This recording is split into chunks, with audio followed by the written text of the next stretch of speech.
Wait, is it good enough for the podcast? Because if it's a good story, I don't know. I don't know. Zombie, are you worried? It just involves keg stands. That's all. Oh, nice. Well, we saw a video yesterday of Zabi laying on the ground. So it was probably after the keg stands. That was actually a really funny video. That was good, right? All right, So you guys ready for the podcast? Yeah, let's do it. Let's do this. All right, we're going on podcast in 3, 2, 1. Welcome to another episode of Business Bros. Whoa, Nailed Brandon Stanfield in the house. What's up, everybody? Nailed the intro. Nailed it. We even had practice runs, but Yeah. the practice run only went one round because it was just good. Well, that's because I perfect. was practicing on the whole way down here. Oh, that's how it works, right? So Tabitha's like, another time. Yeah. Again. God. One more time. Are we finally here? Okay, he can stop now, right? That's how it works. Oh, I'll be doing it all night at home, too. Be like 3 a.m. I'll be like, Business Bros. Just DM me, dude. Be like, Business Bros. I'll send you one back. That'll be great. That'll be great, huh? Yeah. Well, because now you can do the DM videos, and you've been doing that to everybody that friend requests you, which is a really cool little feature. For a full 24 hours, right? Yeah, it's It's been fantastic. awesome, though. Good response. Speaking of which, so now I have to have this piece of paper because I got to take some notes. Yeah. Don't worry, I got some stuff for you on here too. Man. That's coming right here. That's coming down the pipe. Oh, man. But are we going to start or are we going to finish with that? I think we're gonna get. I don't know. We'll see. Okay. So first of all, I want to start doing some shout outs. So I promised people that I would send new friend requests out, their shout outs. So today we had Fred Otto, and I pronounce, I'm horrible with last names, but Egler, I think, is his last name. So thank you for the friend request. McKinley Jones. We got AJ Sampardo, and he's actually an Eastlake guy. So I sent him a video. Was like, hey, thanks for being on cool. for the friend request. And he's like, hey, I know people at Eastlake. I'm gonna come down. He's in Washington. I was like, cool, that's gonna be awesome. Wesley Dwayne is a new friend, and Janine Coster, and then one special friend, David Mercado. So David, I know you're probably watching because he said I gave him a phone call. We actually talked for a little bit. Oh, wow. And I told him that we used to work with each other at H&R Block. Oh, that's so cool. He's at Coldwell Banker. We're gonna talk to him. I missed soon. one. Who was right before David? Here, hold that Janine. list. Boom, there you go. All right, so that's enough for the shout outs for the day. Let's get to the main reason why we're here today Cool. with Mr. Stanfield. Thank you. Thank So, you. what's up, dude? No, I'm gonna jump into some questions, but I'm gonna keep you on edge here. Sure. Not a problem. Not So- a problem. Tell me a little bit about yourself. When did you get into real estate? Where you at? What you doing these days? Yeah, absolutely. So I can give you like the whole backstory. I'll give you a quick overview. So I'm with Keller Williams, San Diego Metro office. I know that you guys have interviewed a couple of the people out of my office. Love my office. I've been in real estate for about a total of 3 years now. Cool. And that's kind of where I'm at. But as far as you want like the backstory, like Yeah, how man. I got started, Yeah, tell cool, me. let's do it. So I was actually born and raised in La Mesa. So I'm actually a San Diego native. There aren't too many of us left. And it's funny because I'll tell people like, "Oh, I'm from La Mesa," and they're like, "Oh, I love Mount Helix." Not quite the same. Yeah, not exactly. I'm like, I also love Mount Helix, and that's not where I grew up. So I grew up more on like the 70th and El Cajon Boulevard, 70th and University side of La Mesa.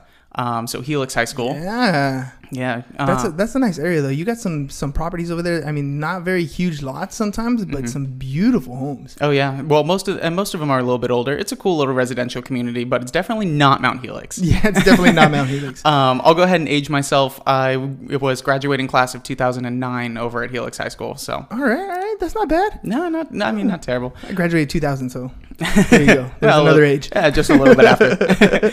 I went to school up at UC Riverside. I did 5 years at the university. So I like how you put that. I did 5 years. Yeah, it's like I did time. Yeah, exactly. I took that victory lap, that 5th year victory lap too. Yeah, So okay. got my majored in marketing, and people will be like, "Oh, that must come in such handy now that you're in real estate." It's like, no, definitely not.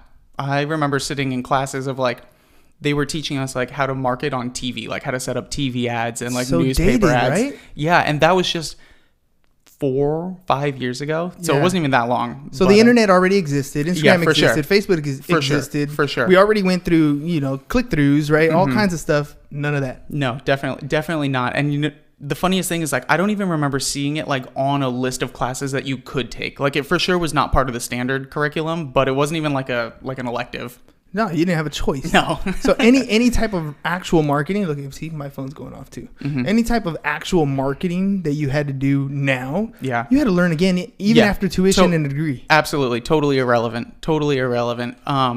The college, at least their business system totally sets you up to like be a middle manager or like an executive, for sure not to run your own business or do your own marketing. Yeah, that's totally different. And you know, I as you guys know, I mean, I teach high school in the morning, and that's one of those things that really sticks to me about the education system is it's really training you to be an employee, to work for some big corporation. It's not training you for the stuff that's out there today that'll make you money today. Right? That's tough. Yeah, definitely not. So I think that there's a lot in our education system that's going to undergo some changes in the next couple of years for sure. Well, here's what I'm talking about as far as change. Like, for example, I'll give you the skinny on what's going on at the Sweetwater School District. The district is like almost insolvent, right? They're like, oh really? Yeah, they're like $40 million in the hole, somewhere around there. Whoa. I mean, the county took away the power for the district to be able to pay their own bills. I mean, all kinds of issues, right? And so that's just one district. I mean, we're a pretty large district, but the teachers are always, freaking out about what's going to happen. And this is one of those times where I share with them, like, your job is not set in stone. Yeah. Like you've been comfortable. This industry's been comfortable for a long time. I always, mess around. I'm like, teaching is the best part-time job in the world. Right. But some people I always say they're really good teachers. They're good teachers. And then they're not so good teachers. No, for sure. I put myself in the middle bracket because I don't spend as much time as I possibly could to be, an amazing teacher. But at the same time, I know that big business can come around. Like, think about it. What if like Facebook, Amazon, Google got together and said, this is what we want out of somebody when they graduate high school. This is the curriculum. And if they have this, we'll bring them on or we'll find them a spot. Yeah. Like, if they got together and created something like that, then the public school system would be screwed, because you can charter the student out of a public school, out of that into a charter school that has that curriculum in line. Yeah, and that's why the U.S. is an oligarchy. But no, for sure. And then you wouldn't have the issue of you paying tuition for 4 years, 5 years, right? Yeah, coming out with a marketing degree that doesn't even apply to the market. No, for sure not. But what was funny is I didn't get straight into real estate. It was at college where kind of like the seed was planted though. So I remember being in college and my buddy, it was like my 4th year in college. My buddy had a brother who was in real estate at the time. And he was in commercial real estate and was just totally killing it. But my buddy was like, oh yeah, you'd be good in real estate, Brandon. Yeah. I'm like, okay. And obviously he was qualified to be telling me whether or not I'd be good. Yeah, for sure. Anyway, so that was like where the seed was planted. But when I graduated, even before I graduated college, I had gotten a job offer from Target to go work as like a middle manager. Where you can actually use your degree. Yeah, for sure. And it was the job that like every baby boomer wants their kid to get. Yeah. Because starting salary, like $55K, I had like health, dental, medical insurance, 401k matching. I had a life insurance policy. It was like some adult level shit. It's funny because you said college, you did 5 years, but you were about to sign a contract where you would really be doing time. You'd have literally, that would have been maximum security, right? Oh yeah. That's what it is. That was like the highest level of security. And so like, even before I graduated college, I'm like, yes, this is awesome. Like, this is what you go to college for. Like, this is what I want. Little did I know. So took that offer letter before I had even graduated, went to the nearest car dealership, bought like the most expensive car I could with no money down and like my shitty credit. Yeah, because you already knew what you were going to do for the rest of your life, apparently. Yeah, proceeded to spend like all of my money from Target on that car, by the way. And here's the thing, when you buy like a sports car and you start it was a sports car, and it wasn't like a great sports car either. It was a Honda Civic, an SI. Yeah. But here's the thing though, when you start like modifying those cars, the first thing that you touch, everything breaks after. Yep. Anyway, so that was. So you try to speed it up a little bit. Yeah. So that was a nightmare in itself. But well, I'll give a little plug out here for Street to Drag. Right. I got a Street to Drag. Yeah. I got a cousin who that's what he does, dude. He's working on an engine right now, B12 or something. And I was looking on his Instagram. He's gonna suit that thing up. He's like, I don't care if it blows up, right? But I mean, that's the thing. That you got your Honda SI and you're like, make it a little faster, make it a little louder, make it a little lower. For sure. Anyway, so went to work for Target, and Target was where I started kind of learning the skills that have actually parlayed really well into my real estate career. So Target was huge on customer service. So that was great. They were huge on accountability, which was also great. Not so much the sales, but for sure got me comfortable like talking to random people, because even at the management level, they wanted you interacting with the guests all the time. So that was kind of a great skill to learn, and getting over that initial fear of like, oh, talking to strangers. Yeah. I think the biggest thing though that I took away from Target was the ability to speak to people when they were upset and move that conversation along. Putting out fires. No, right? yeah, absolutely. And guests and the team members. And that ends up happening a lot in real estate. You know, you got a lot of moving parts, a lot of things that can go sideways, and you know, the homeowners, whether you're working with the sellers or the buyers, actually, you know, they respond very emotionally. Yeah. And if you meet them emotionally, like, you're not going to get the conversation. There's no resolution. And same thing with the realtors on the other side of the transaction too. You got to be able to mitigate emotion much more than you need to be able to mitigate contracts or stuff like that. Oh, absolutely. And it's funny because you're talking about Target, and we're talking about, you know, a couple $100 maybe that people are pissed off about. You know, add a couple zeros to the end of that one, and now you're dealing with real estate arguments. You know? Absolutely. And so the funny thing is that I was actually in charge of the loss prevention department when I was at Target. Worse. Yeah. So a lot of the time, like, if you're talking to the loss prevention manager, it's typically not a good conversation. You're already in a bad spot. You're already in a bad spot. You're already pissed. You're already scared. You're already sad, whatever it is. But that was, I think, the key skill that I kind of was able to take away from that job and that position. Yeah, no, dude, those are definitely awesome skills to transition into real estate. No, for sure. You want to hear a story? Yeah, I do. A little loss prevention story. So I was working one day with my undercover, and we're there in the store. And of course, like, I'm in red, so I can't really be like following this person around, right? And so we're in the camera room, we're watching them, and this dude is like sticking DVDs down his pants. We can see it on camera, right? But the dude looks pretty big. Like, I know you're looking at me, and you must be thinking like, "Oh, Brandon, it's probably not a big deal. You obviously work out." Thank you, I appreciate that. Of course. Yeah, I noticed the physique as soon as you walked in the door. Thank you. No, but this was like a big dude. So, and he's like, I'm swole, but this guy was massive. But this dude was big, and my undercover, she was like this. She was a short girl, probably like 5 foot. So she's like, "Oh, you got to go outside and make the stop, and I'll let you know when he's coming through the doors, right?" So I'm like, okay, like, this is probably a bad idea, but it's fine. It's fine. It's literally fine. Everything's going to be okay. Yeah. Stupid. I already know where this is going. So I'm sitting outside. She's like watching him, and she starts to give me the countdown as he's approaching the doors or whatever, right? So she's like 5, 4, 3, the door's open. 2, I like step in. I meet him like right before the doors. And I put my hand out and I said, "Stop." And that's all I got to, because he looked at me and he was like, "Oh, hell nah," and drew back and hit me like right in the face. He literally punched me in the face, knocked me back out of the doors, right? I'm like seeing stars, because I've never been in I've never been in a physical altercation, and to this day that's the only one I've ever been in. And it really wasn't. You put yourself right there. Yeah. And it was like, it was a bad idea from the start, and there it is. Anyway, so of course I can hear her coming out like, hey, he's like running, he's like, "No, hell no." All the DVDs are like falling out of his pants and whatever. I'm still like dazed and confused. Anyway, so that's a good loss prevention story. So as long as none of my clients like hit me in the face, like, we're good. So this is one of those times where I just got to throw it out there. If you're going to stand in front of a big guy that's stealing something, walking out a door, it's probably the one and only time you're going to get hit when you knock on a door. Yeah. Right? Yeah. I mean, So, I mean, that makes every other door pretty easy to knock on. Oh, yeah. No, absolutely. So it's like, "Oh, you want to slam the door in my face?" Like, cool. That's cool. That's fine. I'm not going to see stars on that one. Yeah. No, definitely not. Definitely not. So just loss prevention story.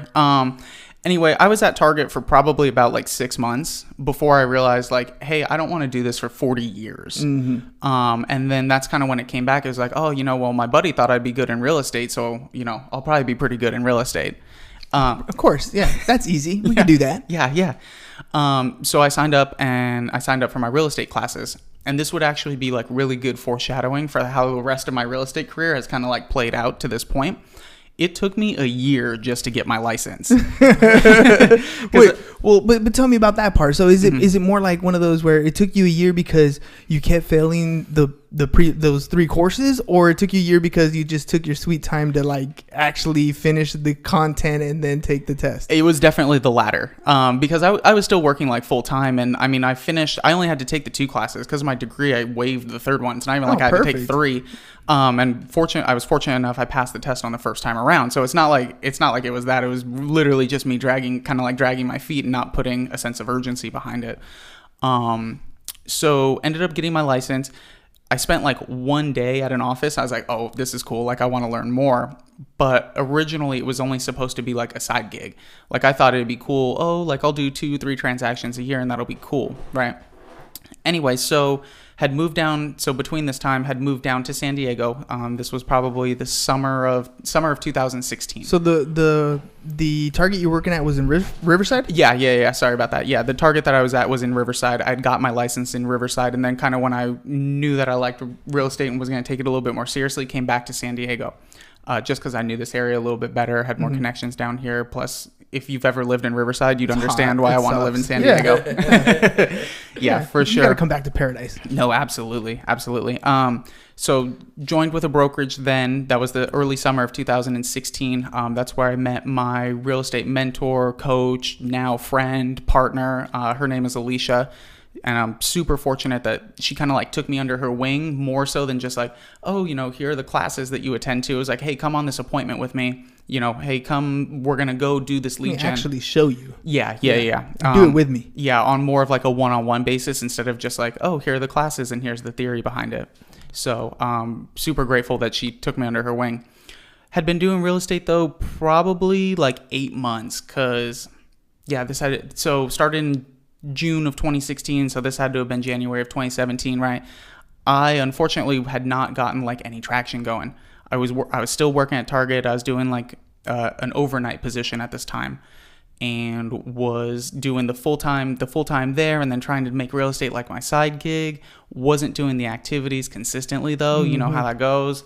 And I was doing open houses like once every other weekend because I was working rotating weekends. So just wasn't making that traction, wasn't getting any foundation built. So real estate was your hobby at that point. Yeah, no, 100%. Yeah. And I was treating it like a hobby, and almost like a part-time job, not like a business. Right. But it was January of that year, I was kind of starting to get frustrated. Like I'd been spinning my wheels for 8 months, didn't have anything to show for it. I was getting frustrated there. I was never around because I was working all the time. Yeah, supposedly working. Yeah, well, and at Target I was doing 3 a.m. to noon shifts, and then I'd try and do like any real estate after that, and so that just nothing was happening. Yeah, because somewhere you still need to sleep. Yeah, for sure. My girlfriend and I had just moved in together at that point in time too. I was like broke, like literally broke, like trying to get this real estate thing started, and that's how you know she loves you. yeah, that she's still with me. So, so literally was broke. Was never around. When I was around, it's not even like I was in a great mood or like a great headspace, because I was frustrated career wise, and then I was literally just tired, like physically tired. Mm-hmm. We had just gotten a puppy. So now you're cleaning up shit too. Yeah, absolutely.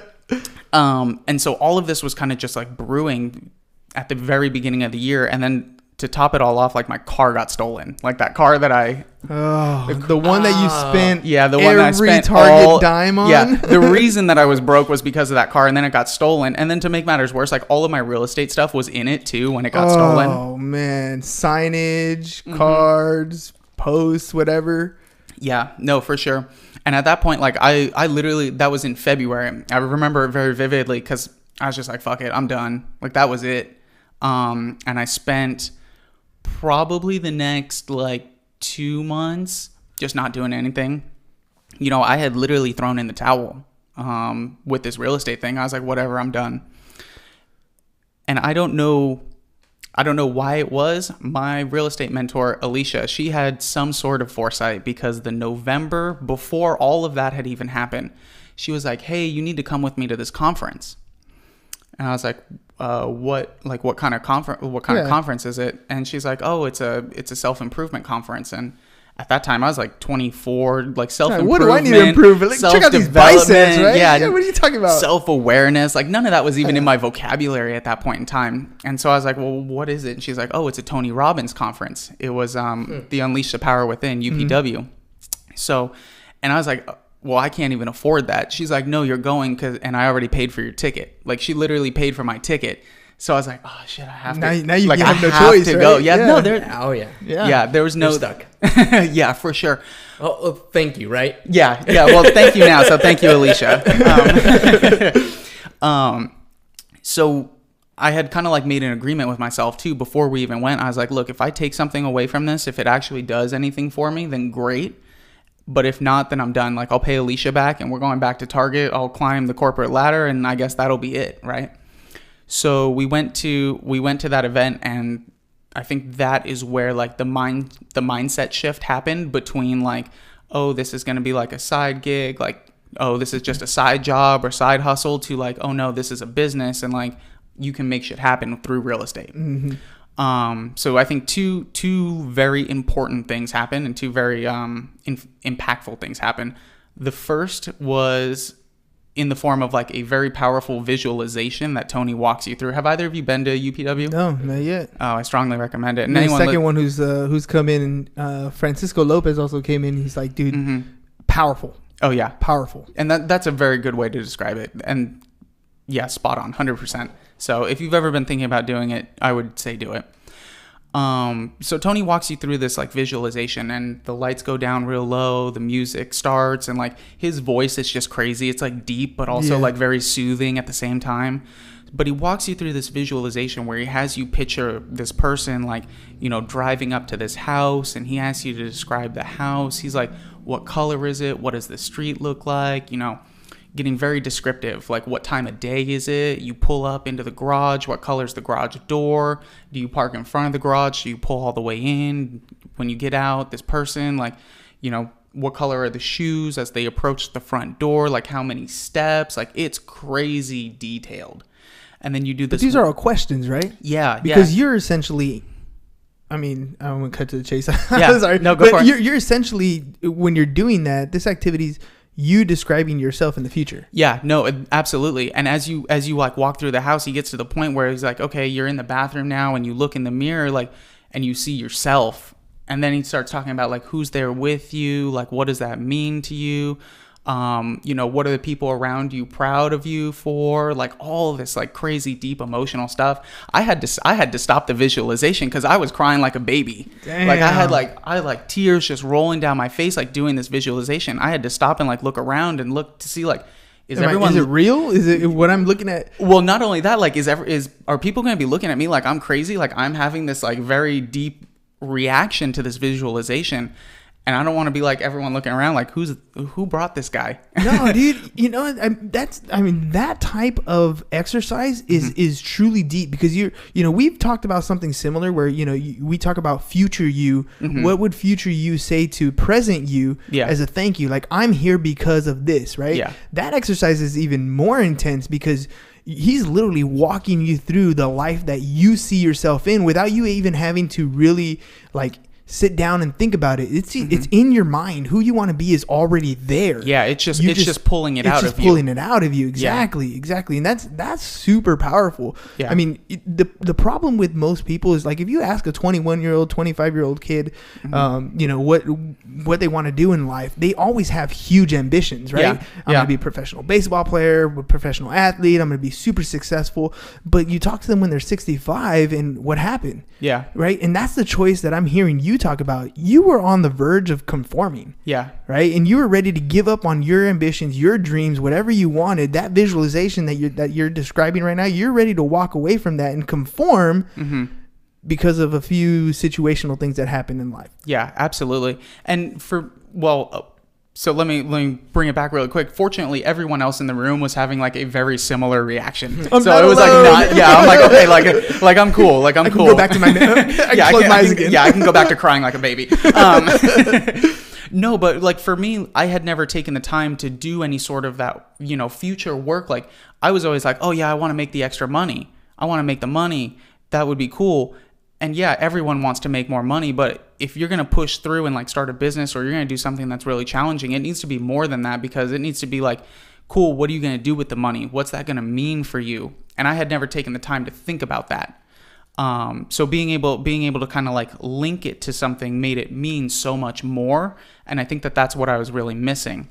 So for me personally, like now when I think of like, what am I doing this for? It's, well, I want to live a life that I can create and design. And for me, that's being able to be present and financially stable, which is a little different than what I had growing up. Mm-hmm. My mother raised my brother and I as a single mother. My father, was out of the picture pretty young when we were pretty young.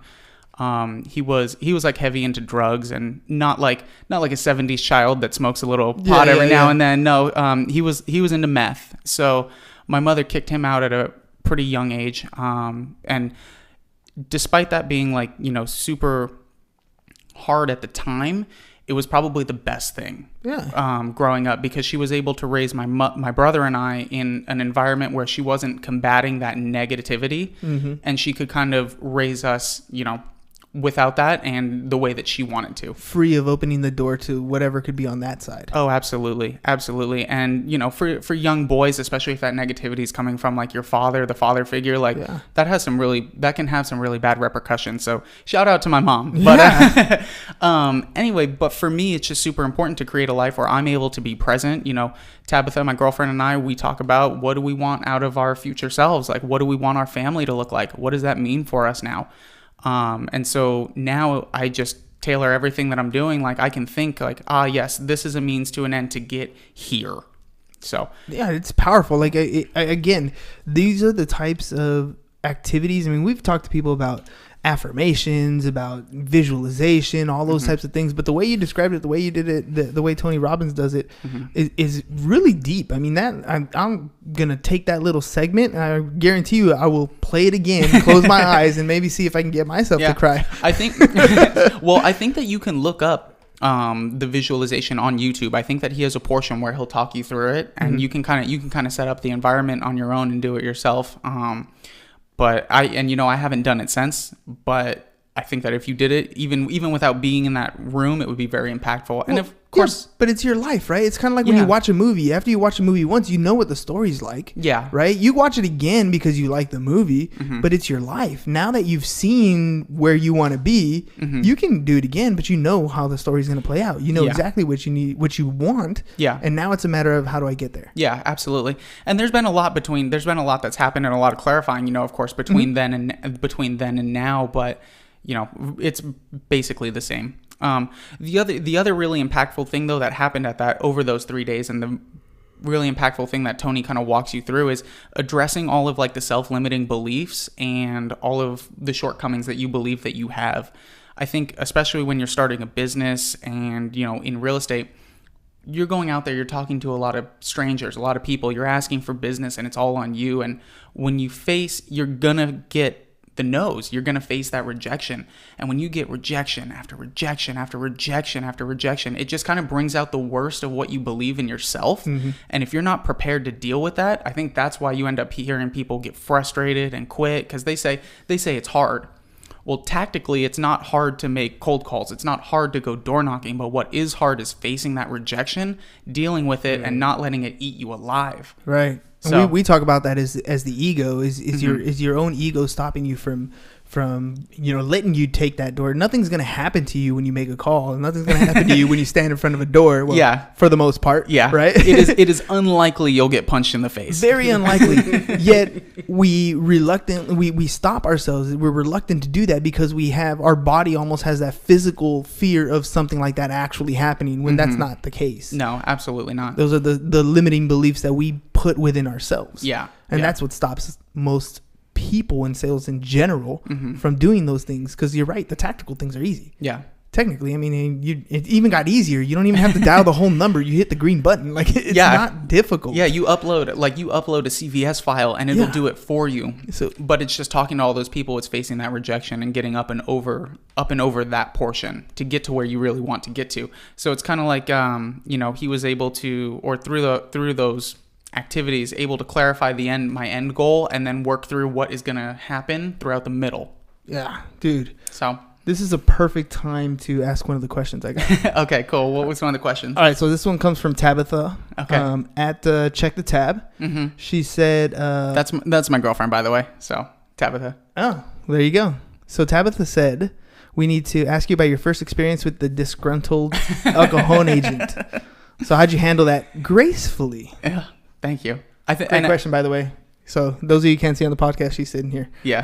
She's my camerawoman for the day. Yeah, and she's been with me through this whole the whole roller coaster that has been real estate so far. So and she's still here. Yeah, and she's still here. So here's the other thing though that happened is once I was able to visualize like what I wanted out of real estate in the end, I was able to communicate it better back to her. And it's crazy what you can do, how you can strengthen your relationships when you're able to communicate that end goal and get your partners on board.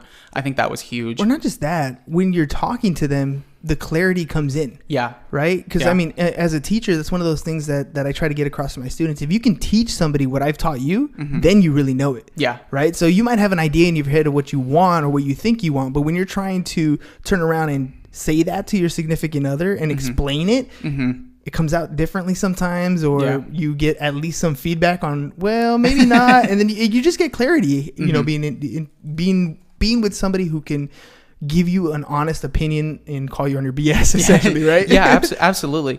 And then the other thing, like, I was able to explain better and like, hey, I'm not going to be around today, or hey, I can't do this weekend because I need to do an open house, but here's why. And it just becomes so much easier. And then you've got that incredible support system.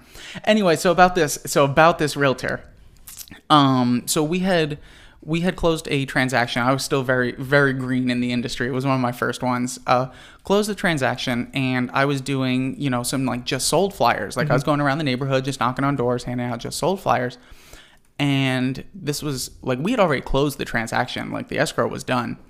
But I got a phone call. A text message, and then another phone call from this agent. You're like, this got to be an emergency. Yeah. So I called this agent back. And I was like, hey, what's up? And she was like, hey, I saw some just sold flyers being distributed. I was like, oh yeah, I was just passing out some just sold flyers, just knocking on doors, whatever, right? Like normal lead gen kind of stuff. You're a realtor, Yeah. And she's like, well, this is my farm. Okay. I was like, okay. She's like, well, I'd really appreciate it if you wouldn't pass out the flyers in my farm, and then hung up on me. I was like, wait, I didn't know we can call dibs. I know, right? So I literally had to go to my broker, because then she texted me again. She was like, I forget what exactly she said, but it was to the extent of like, please don't be passing out flyers in my farm anymore, or else like, something's gonna get punched in the face. yeah. So I went to my broker and I was just like, can she do that? Yeah, can she do that? Like, am I in the wrong here? Because my immediate was like, okay, I must have done something wrong here to elicit this sort of reaction. He's like, no, you're fine. So basically, I just gracefully sent her, this is where the grace comes in. I sent her a text message. I said, hey, I totally understand, where you're coming from. And at the same point in time, I'm going to finish passing out the flyers that I paid to have printed, and we're good then after that. So Didn't hear back from her? No, I did not hear back from her. But I think there was a lesson here, that is really not how I wanted to build my business. Like, I never wanted to be that agent. Like, not only was I so put off, I've never met another agent who operated like that, fortunately. And I think this industry it's a big industry in the sense that there are a lot of realtors, but it's also a small industry in the sense that most realtors know each other.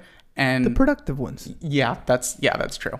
But it's just not the way that you want to go building relationships. So, No, and I think that especially moving forward, like realtors who operate in that manner or aren't willing to be team players with other realtors, I don't think that they're going to have very long careers anymore. No, especially in a day and age where everything you do and everything you say is recorded and reposted and rebranded. Oh, absolutely. Like, the worst thing you can do is react to that text message or that video with something on social or something, right? And it doesn't matter whether you were right or wrong. The projection of your negativity is what gets put out there. Yeah, and absolutely. That could be detrimental to your own personal brand. You definitely don't want that. Yeah, sure. No, definitely not. Before you jump into your next question, we have a question from our Facebook Live audience. Cool. Somebody wants to ask, who is your favorite Indian? I know this one. I know who this is. You know what would be funny if I said someone else? Yeah, that would be fun. Shout out to my buddy AK. I know that he's got to be the one asking the question, but that is for sure my favorite Indian. Thanks, man. Appreciate you. Love that guy. Yeah. All right, here's another good one. So, why can't you feel your legs? Oh my God. God. By the way, did this podcast so over? By the way, that comes from Jesse Cox. Yeah, and I know. He Yeah, I know specifically exactly. told me that there has to be an emphasis on the pause. Dude, I'm awkward done. pause. I'm done with this podcast. He also said, "How do you feel about young people getting Botox?" Dude, Jesse's my number one hater. Okay, so I can't feel my legs. That comes down from like a stupid movie. You know how you and your friends, you have like stupid references that like no matter how old, how long it's been, if someone comes up to you and says like whatever the line is, like you'll just bust up laughing. Yeah, for sure. Pig face Joe. Big face Joe. Yeah, exactly. That's what that is. And then how do I feel about young people getting Botox? Here are my thoughts on young people getting Botox. I think that if you're in an industry where you're interfacing with consumers and you want to stay looking good, a little bit of prevention goes a long way. That's all. Fair enough. That's There all. you go. That's all. Hey, you know what? This beautiful face right here, I don't know. I think I'm in need of some Botox here coming around. It's time. It's time. It's time. All right. So, You're a whole year older than me, so, I guess I'm right behind you. yeah, you're right there. Are you talking about it's time, like time-wise? No, well, I know. Well, Yeah. All right. We should be rounding the bend then. Yeah. All right. I was like, I can jump in real quick to what I'm doing and what my goals are, and then Hell we can yeah, wrap let's up. do that. Cool. Let's do that. Cool. So what I'm doing right now, that had been after the Tony Robbins conference, it didn't change the fact that I was still broke. Right. Sorry, Tony. If he could fix that right off the bat in could've 3 changed days, he'd be much more successful than he is. For sure. But no, definitely with that mindset shift, I was kind of like reignited. My passion, for real estate was back.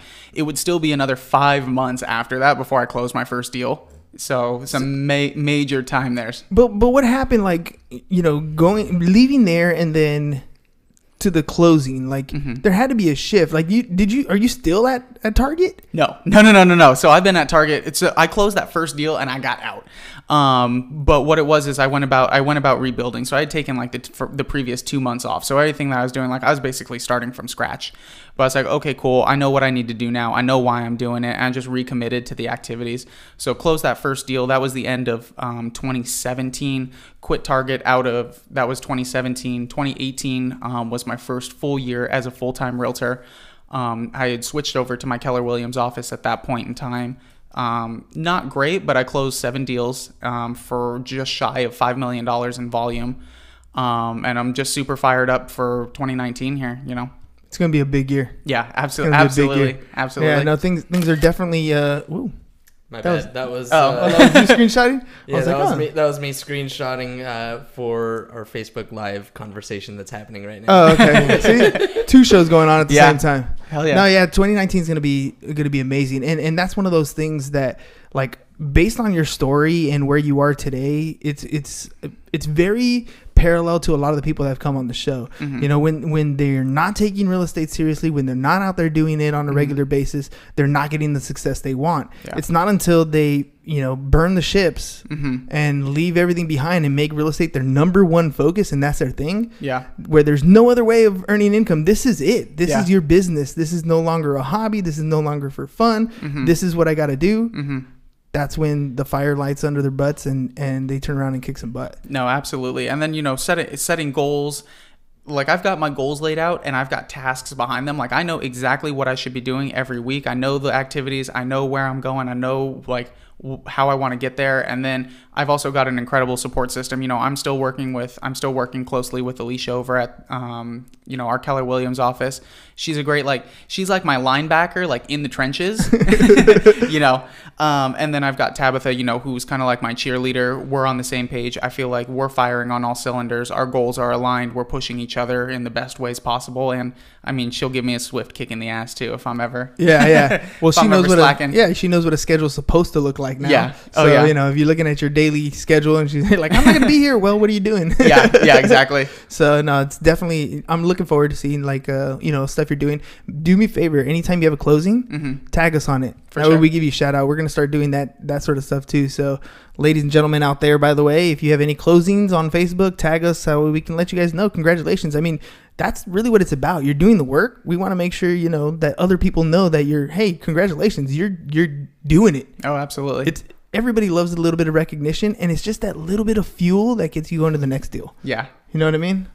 Oh, you're laughing at something. What would you do for a Bang energy drink? Oh my God. Is that AK or is that Josh? Yeah. No, it's AK still. Get these people out of here. All right, do me a favor. Cool. Give the camera a little bit of love. Tell them how to get in contact with you if anybody wants to work with you. And how to send you some Bang energy if that's what you need. Cool. Yeah. So if you want to get a hold of me, if you want to follow me, I'm pretty active on my Instagram. That's Brandon_San_Diego. So Brandon San Diego with underscores in between. If you want to get a hold of me via text or phone call, my number is 619-908-2630. That thing's glued to my hip all the time.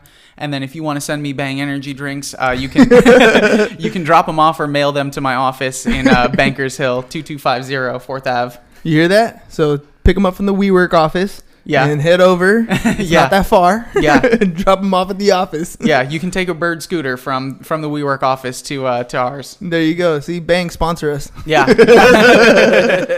Cool, man. Hey, by the way, last thing, who would you recommend to be a podcast guest? Oh man. So I thought about this. I'm like, who do I want to recommend? And then you guys had Anthony Manzon on. Yeah, he was on recently. You kind of took mine there, but I would shout out. Do you guys know who do you know who the Oburn team is? Mm-mm. Seth Oburn? Not yet. Oh. It looks like you need to make an introduction. Well, I don't know him yet personally either. So like one of my goals is to do a deal with Seth. Meanwhile, if you were like, "Hey, Brandon wants to do a deal with you," he'd be like, "Who? Who's Brandon?" All right. Well, let's reach out to him anyways. I don't know. Who knows? Yeah, he's with Pacific Sotheby's. You know what? Seth Oburn. Okay. Well, I know the Pacific Sotheby's. We see a lot of them. Is he in Coronado? No, I believe he's out of La Jolla. Okay. Then I might be thinking of the wrong. I was thinking of Scott Ulrich. So he's in Coronado. Sorry. It was like an S and S. I was like, all right, well, either way. All right, cool. So what we'll do is we'll tag him. Yeah. See if maybe we can get him on the podcast. And then be like, look, Brandon brought you on the show. Yeah, Brandon wants to do a deal with you. Dude, if you saw the houses that he's moving, you'd be like, nah, Brandon's not ready to do a deal yet. Don't say that. Not yet. Yeah. Oh, I got the skills. For sure. You got the skills. It's coming. There you go, setting your own limitations again. Hey, that's what I'm talking about. I'll cut this podcast off. Edit. All right, dude. Well, thanks for being on the podcast for sure. Cool. Dude, sharing the stories, great stuff, answering the funky questions. All right, those are always fun. But yeah, dude, thanks a lot for being on the podcast. Thanks, man. Appreciate it, guys. And hey, just quick thank you for what you guys are doing with this podcast. I think it's really cool that we as agents here in San Diego get to kind of share our stories. I feel like I know some of the agents that I haven't even had an opportunity to work with yet. And you guys have had some giants in this industry, that I really look up to. So it's cool being here with you guys. So thank you. Thank you. Awesome. Yeah, thank you. Yeah, I'm Makes blushing. us feel good. Look, I'm turning red. All right, ladies and gents, if you guys want to be on the podcast, Hernan at csfirst.com for all of your insurance needs, James at csfirst.com, and you can follow us on our social media feed at Business Bros Pod. That's all we got for you guys today. Peace. Bye-bye. Thanks, guys. And I'm out. Bye, Facebook. Bye, Facebook. Thanks for watching. Bye, Facebook. Bang. Bang.